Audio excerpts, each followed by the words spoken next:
तो भक्त जनों, आज आप सुने रवि प्रदोष व्रत कथा। इस कथा को सुनने से आपको महापुण्य फल का प्राप्ति होगा। इस कथा को आप जरूर सुने। कथा का अनुसार एक गांव में अति धीन ब्राह्मण निवास करता था। उसकी साध्वी पत्नी प्रदोष व्रत कर रही थी। उसे एक ही पुत्र रतन था। एक समय की बात है, वो पुत्र गंगा स्नान करने के लिए गया था। दुर्भाग्यवश मार्ग में चोर ने उसे घेर लिया और वो कहने लगे कि हम तुम्हें मारेंगे, नहीं तो तुम अपने पिता का गुप्त धन के बारे में हमें बतला दो। बालक हाथ जोड़ कर कहने लगे कि बंधुओं, हम अत्यंत दुखी है, हमारे पास धन कहाँ है। तब चोर ने कहा कि तेरे इस पोटली में क्या बांधा है। बालक ने निसंकोच कहा कि मेरी माँ ने मेरे लिए रोटी दी है। यह सुनकर चोर ने अपने साथियों से कहा कि साथियों, यह बहुत ही दुखी दीन मनुष्य है, आते हम किसी और को लूटेंगे। इतना कहकर चोर ने उस बालक को जाने दिया। बालक वहां से चलते हुए एक नगर में पहुंच गया। नगर के पास एक बरगद का पेड़ था। वहां बालक उसी बरगद के वृक्ष की छाया में सो गया।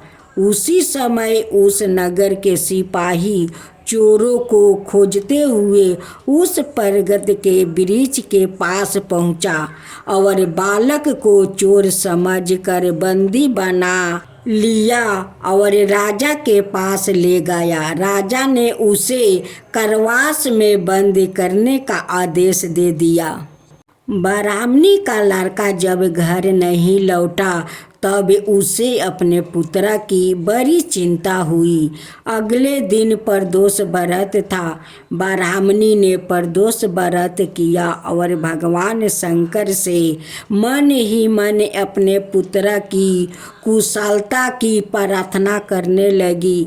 भगवान शंकर ने उसे ब्राह्मणी के प्रार्थना स्वीकार कर लिया। उसी रात भगवान शंकर ने उसे राजा को सपने में आदेश दिया कि वो बालक चोर नहीं है, उसे प्रातः काल छोड़ दो, अनाथ उसका सारा राज्य वैभव नष्ट हो जाएगा। प्रातः काल राजा ने शिव जी की आज्ञा अनुसार उस बालक को कारावास से मुक्त कर दिया। बालक ने अपनी सारी कहानी राजा को सुनाई। सारा वृत्तांत सुनकर राजा ने अपने सिपाहियों को उस बालक के घर भेजा और उसके माता पिता को राज दरबार में बुलवाया। उसके माता पिता बहुत ही भयभीत थे। राजा ने उन्हें भयभीत देखकर कहा कि आप भयभीत ना हो, आपका बालक निर्दोष है। राजा ने ब्राह्मण को 5 गांव दान में दे दिया, जिससे कि वो सुखपूर्वक अपना जीवन व्यतीत कर सके। भगवान शिव की कृपा से ब्राह्मण परिवार आनंद से रहने लगा। अंत जो मनुष्य रवि प्रदोष व्रत को करता है, वो सुखपूर्वक और निरोगी होकर अपना पूर्ण जीवन व्यतीत करता है और उसके जीवन में सुख समृद्धि आती है। भोलेनाथ की जय हो, भोलेनाथ की जय हो। भक्तों जनों, तो अब आप सुने रविवार का प्रदोष व्रत कथा। रवि प्रदोष व्रत की कथा का अनुसार एक गांव में अति दीन ब्राह्मण निवास करता था। उसकी साध्वी स्त्री प्रदोष व्रत किया करती थी। उसके एक ही पुत्रा रतन था। एक समय की बात है, वो पुत्रा गंगा स्नान करने के लिए गया था। दुर्भाग्यवश मार्ग में चोरों ने उसे घेर लिया और वो कहने लगे कि हम तुम्हें मार देंगे, नहीं तो तुम्हें अपने पिता को गुप्त धन के बारे में हमें बतला दो। बालक दीन भाव से कहने लगा कि बंधुओं, हम अत्यंत दुखी दिन है, हमारे पास धन कहाँ है। तब चोरों ने कहा कि तेरे इस पोटली में क्या बांधा है। बालक ने निसंकोच कहा कि मेरी माँ ने मेरे लिए रोटियां दी है। यह सुनकर चोरों ने अपने साथियों से कहा कि साथियों, यह बहुत ही दीन दुखी मनुष्य है, अतः हम किसी और को लूटेंगे। इतना कह कर चोर ने उस बालक को जाने दिया। बालक वहाँ से चलते हुए एक नगर में पहुँचा। नगर के पास एक बरगद का पेड़ था। वो बालक उसी बरगद के वृक्ष की छाया में सो गया। उसी समय उस नगर के सिपाही चोरों को खोजते हुए उस बरगद के वृक्ष के पास पहुंचा और बालक को चोर समझकर बंदी बना लिया। राजा के पास ले गए। राजा ने उसे कारावास में बंद करने का आदेश दे दिया।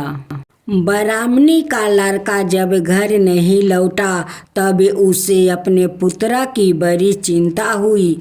अगले दिन प्रदोष व्रत था। ब्राह्मणी ने प्रदोष व्रत किया और भगवान शंकर से मन ही मन अपने पुत्रा की कुशलता की प्रार्थना करने लगी। भगवान शंकर ने उसे ब्राह्मणी की प्रार्थना स्वीकार कर लिया।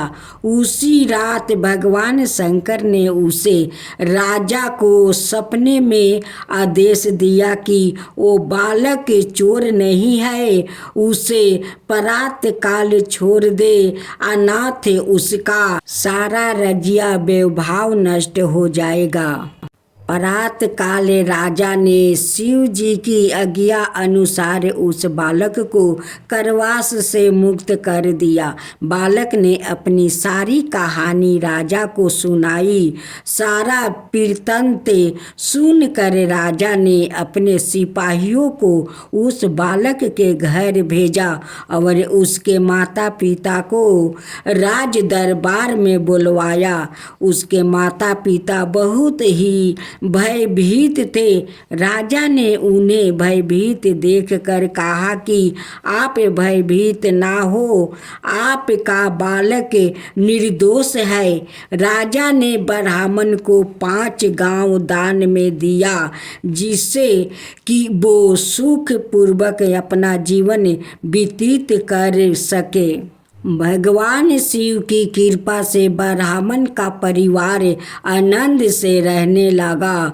अतः जो मनुष्य रवि प्रदोष व्रत को करता है वो सुख पूर्वक और निरोगी होकर अपना पूर्ण जीवन व्यतीत करता है और उसके जीवन में सुख शांति आती है। तो भक्तों जनों, आज आप सुने विष्णु जी ने शिव से किया वादा। एक बार विष्णु भगवान ने शिव से वादा किया कि वो शिव को 108 कमल अर्पित करेंगे। वो कमल का फूलों की तलाश में निकल गए और पूरी दुनिया में खोजने के बाद भी उन्हें सिर्फ 107 कमल फूल मिला। एक फूल कम था। उन्होंने आकर सब कुछ शिव के सामने रख दिया। शिव ने अपनी आंखें तो नहीं खोली, वो सिर्फ मुस्कुराए, क्योंकि एक कमल का फूल कम था। फिर विष्णु भगवान ने कहा, मुझे कमल नयन कहा जाता है, जिसका अर्थ है कमल के फूलों की तरह आँखों वाला भगवान। मेरी आँखें किसी कमल की तरह है, सुंदर है, तो मैं अपनी एक आँखें अर्पित करता हूँ। और उन्होंने तुरंत अपनी दाहिनी आँख निकाल कर शिवलिंग पर रख दिया। इस तरह की भेंट से प्रसन्न होकर शिव ने विष्णु को प्रसिद्ध सुदर्शन चक्र दिया।